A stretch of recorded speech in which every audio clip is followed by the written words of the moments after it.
Hiç güneş yüzü görmeden yaşayan bir toplum hayal edebilir misiniz? Sadece taş duvarlarla çevrili sessiz loş bir dünya ve bu dünya toprağın tam 85 metre altında kurulmuş. Kapadokya'nın kalbinde yüzlerce yıl boyunca gözlerden saklı kalan bir sır yatıyor. Derin kuyu, yeraltı şehri. Kimler inşa etti? Neden yerin bu kadar altına indiler? Bir düşmandan mı kaçıyorlardı? Yoksa çok daha büyük bir felaketten mi korunuyorlardı? Bazı araştırmacılara göre bu şehir yalnızca bir sığınak değil, bir hayatta kalma planıydı. Acaba binlerce yıl önce insanlık çok daha büyük bir tehlikeyle karşı karşıya mı kalmıştı? Bugün tarih ve bilimin kesiştiği noktada bu gizemli yeraltı şehrinin kapılarını aralayacağız. Derin kuyunun karanlığında yanan ışığı birlikte arayacağız.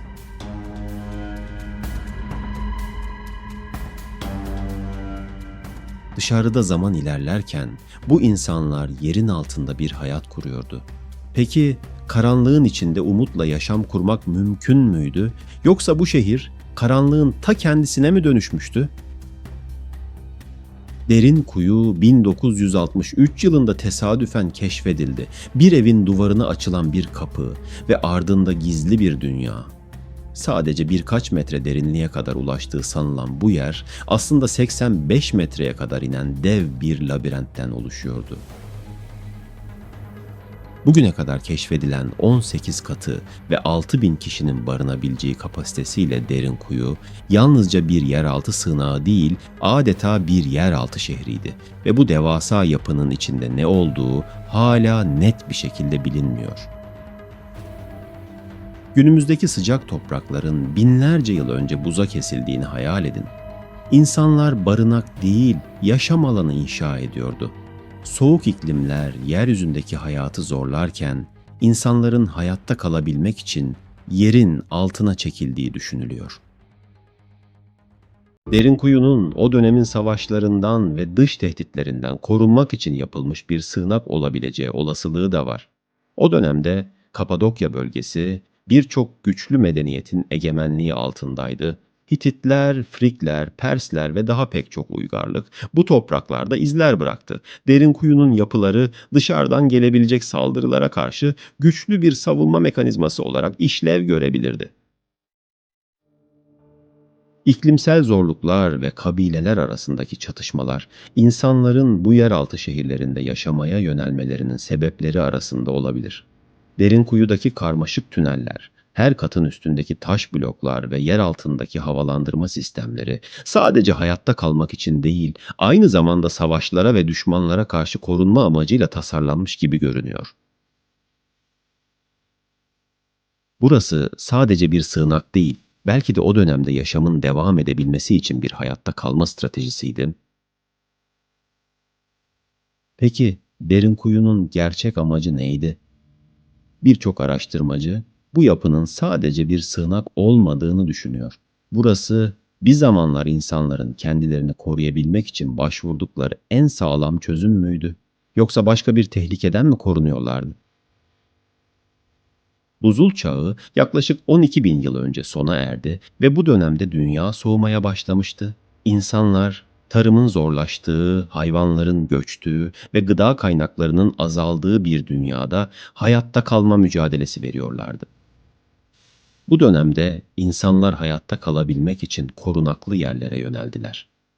Derin kuyu belki de bu tür zorlu koşullar ve doğal felaketlerden korunmak için inşa edilmiş bir sığınak olabilir. Derin kuyunun derinliklerinde yaşayanlar için hayat her yönüyle farklıydı. İçeride sürekli bir karanlık ve soğuk vardı. Ancak burada, yer altındaki bu dünyada yaşam, yüzeydeki hayattan çok daha farklıydı. Bazı bölümlerde duvarlara oyulmuş nişler, ışık taşımak ya da küçük eşyalar koymak için kullanılıyordu. Yemeklerin dumanı yukarı çıkmasın diye yapılan havalandırma boşlukları aynı zamanda ses geçirmezdi. Burada yaşam disiplinli ama sessizdi. Bu taş oyma şehirde insanlar gün ışığını hiç görmeden hayatlarını sürdürebiliyordu.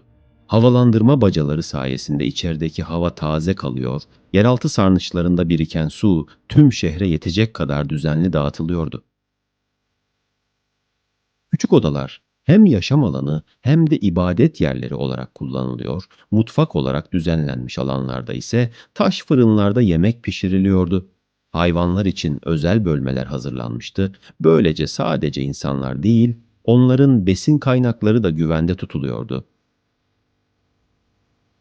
Ancak tüm bu düzeni sağlayan unsurlar yalnızca yer altında yaşamayı mümkün kılmakla kalmıyor, aynı zamanda burayı bir savunma mekanizması haline de getiriyordu. Yer altına inen derin tüneller dışarıdan gelen saldırılara karşı korunmak için tasarlanmıştı. Her katın üzerinde büyük taşlardan yapılmış taş bloklarla kapatılabilen girişler vardı. Bu taşlar yalnızca bir kişinin gücüyle döndürülebilir ve dış tehditlere karşı etkili bir engel oluşturabilirdi. Dış tehditlere karşı büyük taş kapılarla giriş çıkışlar mühürleniyor, şehir adeta bir koza gibi kendi içine kapanıyordu. Tüm bu savunma mekanizmaları da göz önüne alındığında, buzul çağında karşılaşılan çevresel tehlikelerin yanı sıra bölgedeki diğer kavimlerin saldırıları da Derinkuyu'nun inşa edilmesinin sebeplerinden biri olabilir. Bugün Derinkuyu hala birçok soruyu yanıtlamadan duruyor. Belki de Derinkuyu zamanın çok ötesine geçmiş bir insan aklının ve hayatta kalma içgüdüsünün bir ürünüdür. Bu yeraltı dünyası geçmişin karanlıklarını aydınlatmaya çalıştıkça bir yandan da tarihimizin en büyük gizemlerinden birini barındırmaya devam ediyor. Derinkuyu'nun ne amaçla yapıldığını tam olarak bilmesek de bize bir şey öğretiyor. İnsanlık, tarih boyunca doğanın ve diğer tehditlerinin karşısında hayatta kalmak için her zaman çözüm yolları aradı ve bu çözümleri bazen yerin altına, bazen de gökyüzüne yazdı. Ve belki de Derinkuyu'nun gizemi hiçbir zaman tam olarak çözülemeyecek. Ama bu onu daha da büyülü kılıyor. Çünkü her bir gizem keşfetmeye değer yeni bir soru doğurur.